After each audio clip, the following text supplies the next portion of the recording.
Hey everyone, this is Tim Brennan from the Dropkick Murphys. Wonderful. Great to have you. The Dropkick Murphys will be touring Australia very soon with the Alkaline Trio. Are you guys excited about that long ass flight that you have to take?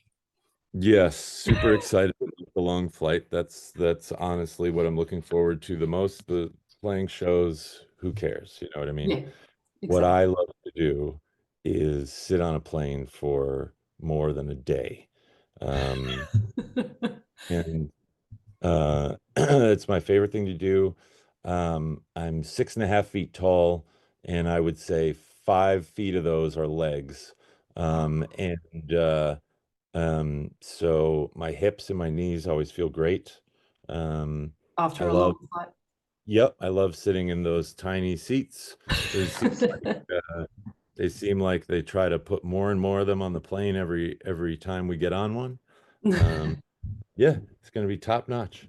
But They're I'll tell you definitely. what, all joking aside, Mm. uh, the flight is the worst. But at least once we get off that plane, we're in such an amazing place as Australia. Yeah. Oh, thank you. So you guys haven't been here in, I think, over a decade, is that right? Almost 2018, we were there Oh, okay. for, I think we literally played like four shows in 2018, in Australia. Oh, wow. Yeah. Yeah. I remember that flight. I bet you do. Always fun. We're clearly excited to have you back here because some of your shows are already sold out, and you guys have added some more shows as well, I believe. Yeah. There's Yeah. going to be a couple of cities where we're playing 2 nights in the same place, which is lovely. Yeah, awesome. And what made you guys choose Alkaline Trio as your support acts? Actually, the last time that we did anything with Alkaline Trio was in Australia. I think it was the No Sleep Till Festival. So we Mhm. weren't on like an Alkaline Trio Dropkicks tour, but we were on one of those Australian tours where, we're traveling with everyone every day, and so getting to see them and just hang with those guys was a pleasure. And it's been a while since we've crossed paths with them, so it's going to be super exciting to get to see them every night and hang with those guys. Yeah, awesome. And you yourself, did you grow up listening to traditional Irish music from a young age, or was that something you got into yourself as you were older? Yeah, it was always around. My parents weren't big music listeners. They had, like they listened to the same thing that everyone's parents listened to at the time, like Springsteen and Billy Joel and stuff. My parents aren't, my family isn't from like a musical background per se. Um, but Traditional Irish music was on a lot. My mom always loved it, and then my grandparents were big into traditional Irish music. For whatever reason, I took to it. I always liked it as a kid, and then when I got older, um, when I became a teenager, I was still into it enough that I started wanting to learn how to play it. And so I started getting my hands on some of the weirder Irish instruments like tin whistle and stuff like that, and figuring that out when I was like 14. Oh, Um, yeah.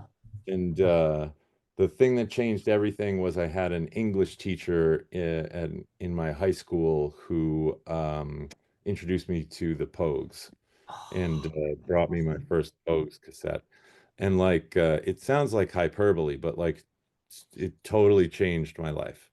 Um, I mean, obviously, like the Dropkick Murphys wouldn't exist if it weren't for the Pogues, obviously, Yeah. and uh, and it's what sort of supercharged my interest in wanting to learn how to play traditional Irish stuff.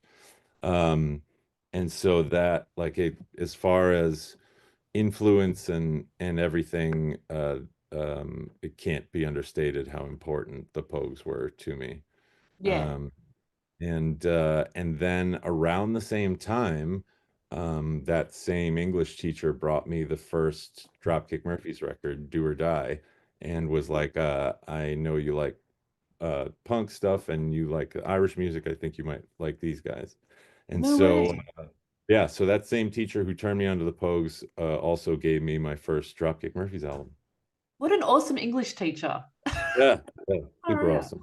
Or actually, he and I stay in touch, and he comes and sees us when we're in his town and stuff. So it's great. Oh, nice. Oh, that's so lovely. And yeah, again, he sounds like an awesome English teacher. I wish my English teachers were like that.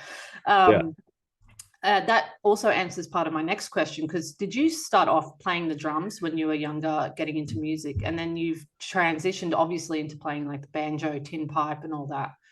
How Right. Yeah. did that happen? I mean, drums is my first thing. I still play the drums very often. Uh all the bands that I was in growing up, I always played the drums. And I think for whatever reason I just kind of took to like sitting down with different instruments and being able to get my head around them. So it started with the drums, and then, my brother had a guitar, so I sort of started fiddling around with that, and that's always just kind of how I've been for whatever reason. I just sort of pick up a new thing every once in a while and see if I can get anything out of it. But yeah, so I guess it was just an overall interest in learning how to play a variety of different instruments that got me there, I suppose. Awesome. And how did you also get your start in the Dropkick Murphys? Were you, I read, I think somewhere that you were working on a Warp tour doing merch? Yeah, Yeah. yeah. So when I was a kid in bands playing drums, I was from Connecticut, and then my band would play shows with this other band from Massachusetts all the time, and in that band there was this guy named Mark Arell. He and I were both like 15 at the time, and we were both young guys in bands with older guys. And so he and I hit it off and started hanging out when we would play shows together. And then when he was 17, he ended up joining the Dropkicks as the lead guitar player. And so he and I, a couple years after that, he and I reconnected and started getting together and playing music. And he realized that I could play accordion and tin whistle and a couple other things. And at the time, the Dropkicks were looking to sort of expand the sound a little bit. And I was going to school at the time, and I remember he came and picked me up after school one day. We were going to hang out, and he said that he had told the guys in the band about me, and um, that it was possible that maybe I would get to go and do something with him. So Wow. then they called and they asked me, they were about to go on the Warp Tour in 2003. So they called and asked me if I wanted to come out and sell merch and then also play. So basically I would sell merch all day, and then when Dropkicks played, I would run over to the stage and play a song or two on accordion or tin whistle or whatever. Wow. And then I would run back to the merch tent and sell shirts the rest of the day. Oh my God, Uh, was that amazing for you? Like, was that were you awestruck or was it just like, yeah, yeah, yeah, let's help out? yeah, no, it was great. I mean, I was 20 years old, and I had, like I said, I had always played in bands, but never done any real touring. Yeah, We would go to sort of nearby states to play shows and everything, but that was the first time I got to like go on the road. And so yeah, I was super excited about it. Um, and then yeah, and I mean, it was a 3 month outdoor summer tour, so it was tough, but brutal. I, like I said, I was 20, so I was very resilient at the Yeah, time. And I had a great time, and then ultimately that led me to joining the band full time, so it was yeah. great. Awesome. That's so cool. And can you tell us anything about the set list that you guys have planned for the Australian tour? Will it be newer stuff, older stuff, or can't talk All about sorts, yeah, all sorts of stuff. I actually just came from rehearsal before this. it? Nice. Uh, we've put out, you know, I mean, technically, we've put out 3 records since the last time we were in Australia.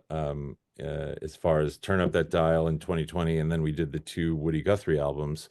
So we've got a handful of new songs to play, and then on top of that, we're headed into the studio shortly after we finish this Australian tour to do a new album.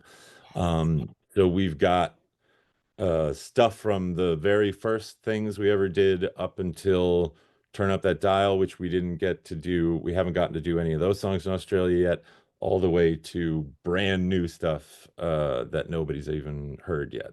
My So God, that's so yeah, exciting. that'll be And fun. what music do you yourself like to listen to at the moment?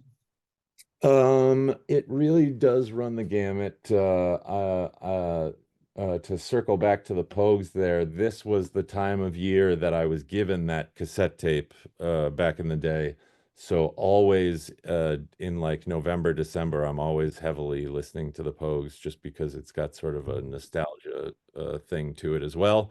Yeah, Um, but apart from that, oh, the new Nick Cave record I've been listening to so much.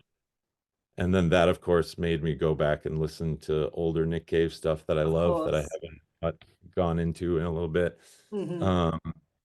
Um, what else? I don't know. There's all manner of things I'm listening to. Yeah, Um, that Nick Cave record is probably the most recent thing that I've been listening to a lot, though. Yeah. yeah, awesome. Gotta love Nick Cave. All right, Tim. Well, thanks so much for your time. We can't wait to have you guys here. Is there anything you'd like to say to your Australian fans before we finish? My pleasure.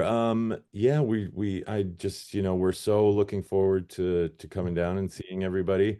We're going to be soaking up the last bit of warmth that we can since our weather is turning to cold now, as yours is turning to hot. Yeah. Um, so we're just so happy to be able to get back down there to play a bunch of songs for everybody, come out to the shows, and we're gonna have a great time. And then after that, keep your eyes and ears open for new stuff on the horizon. Wonderful. We can't wait for it. And make sure you pack like a lot of shorts and shirts. It is really hot. I'm sweating. So What I've heard, I've been told to pack all the shorts that I own. So all the shorts and any yeah. thongs if you got thongs. Oh, plenty of those. Yeah. Yeah. Wonderful. Thank you, Tim. Of course. Have a good day. You too.